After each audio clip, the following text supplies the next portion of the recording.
Hello friends, welcome to snacks clips. Friends, आज हम बात करेंगे KIIT यूनिवर्सिटी, जिसे किट यूनिवर्सिटी के नाम से भी जाना जाता है, जो ओडिशा के भुवनेश्वर में है। इस यूनिवर्सिटी में देश विदेश से बहुत सारे बच्चे पढ़ने के लिए आते हैं और यहाँ पर बहुत सारे नेपाली ओरिजिन के बच्चे भी पढ़ने के लिए आते हैं। उन्हीं में से एक लड़की थी प्रकृति, जस्ट 20 इयर्स की थी और वो बीटेक थर्ड ईयर की स्टूडेंट थी।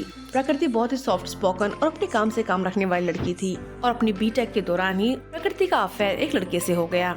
लेकिन शायद जल्द ही प्रकृति को आइडिया हो गया कि ये लड़का उसके लिए ठीक नहीं है और इसी वजह से प्रकृति ने उसके साथ ब्रेकअप करने की कोशिश की।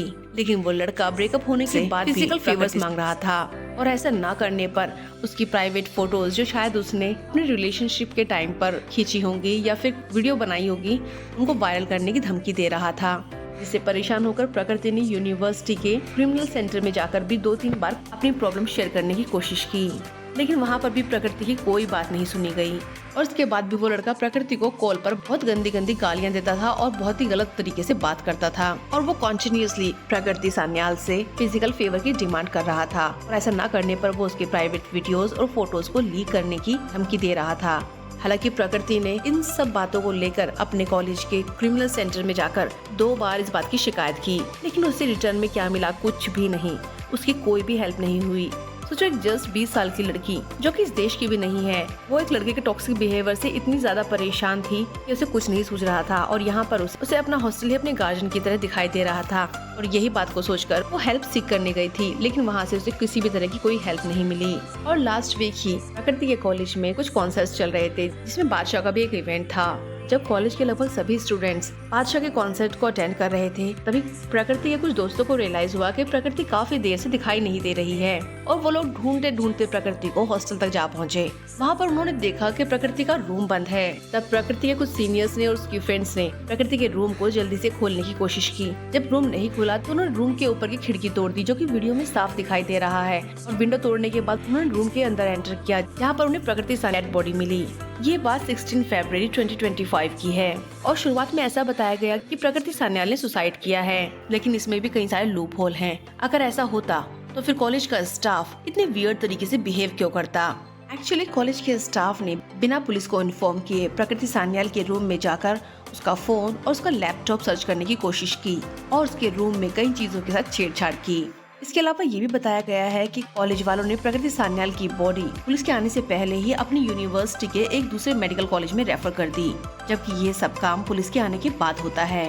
इन सब चीजों की वजह से प्रकृति सान्याल के केस में काफी सारे डाउट्स नजर आते हैं, जिसकी वजह से लोगों को लग रहा है कि ये सुसाइड है या फिर कुछ और। कई लोगों का ऐसा भी मानना है कि प्रकृति ने कोई सुसाइड नहीं किया, बल्कि उसका मर्डर किया गया है और मर्डर से पहले उसके साथ गैंग रेप हुआ है। लेकिन जो भी हो, चीजें काफी शेडी हैं। प्रकृति सान्याल के साथ जो भी कुछ हुआ, सबसे पहले कॉलेज की रिस्पॉन्सिबिलिटी पुलिस को और उसके पेरेंट्स को फोन करने की बनती थी। इसके कॉन्ट्ररी कॉलेज वालों ने उस लड़के के पेरेंट्स को फोन किया और उन्हें बताया कि कॉलेज में क्या कुछ हो चुका है, और हो सकता है शायद कॉलेज वालों ने ही उसको देश छोड़कर जाने के लिए एडवाइस किया हो, क्योंकि इस लड़के को बाद में एयरपोर्ट से पकड़ा गया। ये देश छोड़कर जाने की प्लानिंग कर रहा था। लेकिन प्रकृति के सुसाइड के बाद जब कॉलेज वाले बिना पुलिस को इन्वॉल्व किए ये सब कर रहे थे, तब कॉलेज की लड़कियों ने इस चीज पर ऑब्जेक्शन किया। कॉलेज की लड़कियां डिमांड कर रही कि प्रकृति को फैमिली को बिना इन्फॉर्म किए और पुलिस को बिना बुलाए कॉलेज वाले उसकी डेड बॉडी के साथ छेड़छाड़ कैसे कर सकते हैं, जो कि वैलिड भी था।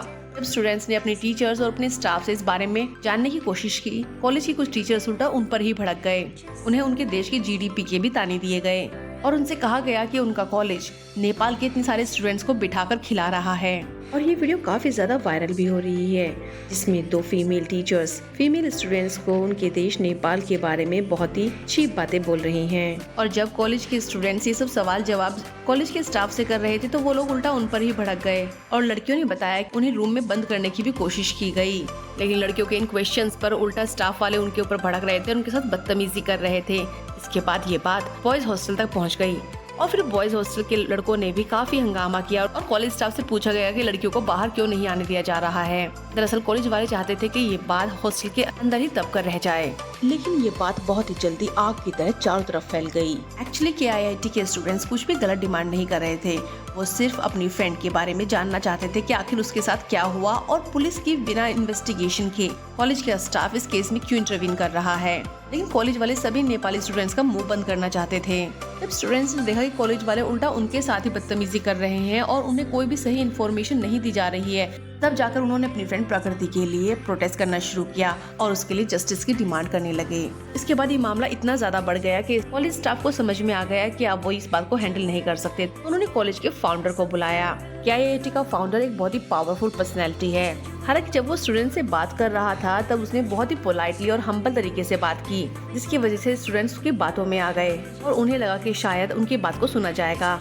लेकिन थोड़ी देर के बाद ही कॉलेज के स्टूडेंट्स के ऊपर अटैक होने शुरू हो गए। अब इससे साफ पता चलता है कि कॉलेज में गुंडे ऐसे ही नहीं आ सकते। कॉलेज के जो ऊपर के लोग होते हैं वही ऑर्डर करते हैं, तभी ये सब कुछ होता है, जिसकी वजह से मामला और ज्यादा बिगड़ गया। कॉलेज में घुसे गुंडों ने लड़कों के साथ मारपीट की, उनके साथ बदतमीजी की और तो और उन्होंने न सिर्फ लड़कों को बल्कि लड़कियों को भी रातों रात हॉस्टल खाली करने का ऑर्डर दे दिया। यही नहीं, वो लोग खुद इस कॉलेज की बसों से स्टूडेंट्स को रेलवे स्टेशन तक छोड़ने गए। जो स्टूडेंट्स सिर्फ पढ़ाई कर रहे हैं उनके पास पैसे भी नहीं होते, ज्यादातर स्टूडेंट्स के पास पैसे भी नहीं होते, तो कैसे रातों रात अपने घर जाने का इंतजाम करेंगे, क्या खाएंगे, क्या पिएंगे, रात को कहाँ रुकेंगे। और ये सब सिर्फ लड़कों के साथ होता तो भी ठीक था, इसमें लड़कियां भी थी। कॉलेज स्टाफ ने लड़कियों को भी रातों रात हॉस्टल खाली करवा दिया। रात को लगभग 9 बजे के करीब उनसे कहा गया कि सिर्फ तुम्हारे पास 2 मिनट का टाइम है, जल्दी से अपने कपड़े पैक करो और यहाँ से निकलो। इसके बाद उनको फोर्सफुली बसों में बिठाया गया और रेलवे स्टेशन तक छोड़ने जाया गया। जब इस सब की खबर नेपाल गवर्नमेंट को पहुंची तो उन्होंने भी केस को सीरियसली लिया और उन्होंने इसके रिगार्डिंग ट्वीट किया।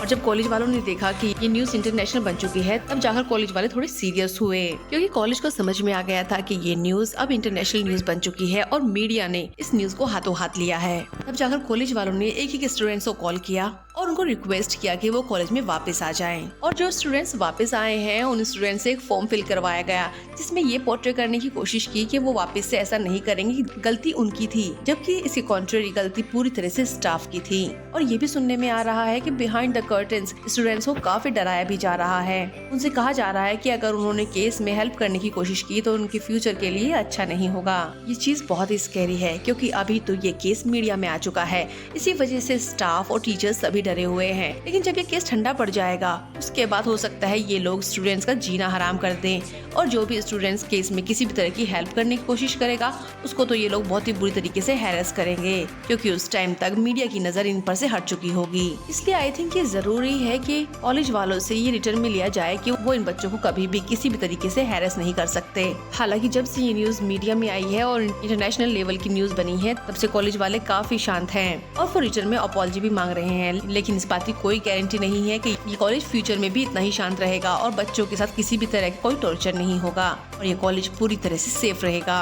और इन सब से हटके वो लड़का जिसकी वजह से ये सारा प्रॉब्लम क्रिएट हुआ है, जब उस लड़के की फैमिली और फ्रेंड्स को इस बात का आइडिया हुआ कि ये केस कितना ज्यादा बड़ा हो चुका है और लोग पूरी तरह से बौखलाए हुए हैं, उन्होंने एक नया ही तरीका निकाला। उन लोगों ने जहाँ पर भी ये वीडियोस चल रहे थे उन सभी वीडियोस में एक फेक कमेंट करना शुरू कर दिया कि ये लड़की ही पूरी तरह से टॉक्सिक थी, वो लड़का पूरी तरह से इनोसेंट, लड़का उसके साथ ब्रेकअप करना चाहता था लेकिन लड़की उसे छोड़ना ही नहीं चाहती थी। अगर यकीन न हो तो 14 फरवरी को आप देख सकते हैं कि लड़की के साथ में वैलेंटाइंस डे सेलिब्रेट कर रही है। अब इसमें गौर करने वाली बात ये है कि जिस लड़की ने उस लड़के के खिलाफ 2 बार कंप्लेंट्स डाली हुई है, वो लड़की उसके साथ वैलेंटाइंस डे क्यों सेलिब्रेट करेगी, वो भी अपने सुसाइड से 2 दिन पहले।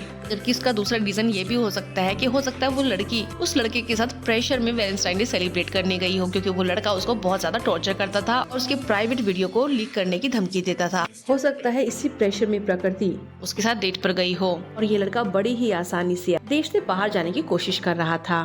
सीरियसली इस लड़के को और कॉलेज स्टाफ को, एडमिनिस्ट्रेशन को, जितने भी इस केस में इन्वॉल्व लोग हैं उन सबको एग्जाम्पलरी पनिशमेंट देने की बहुत ज्यादा जरूरत है, ताकि और किसी भी यूनिवर्सिटी में और किसी भी कॉलेज में ना तो किसी बाहर के और ना ही अपने ही देश के किसी भी स्टूडेंट के साथ ऐसा मिसबिहेव हो सके कि उसे अपनी जान से हाथ धोना पड़े।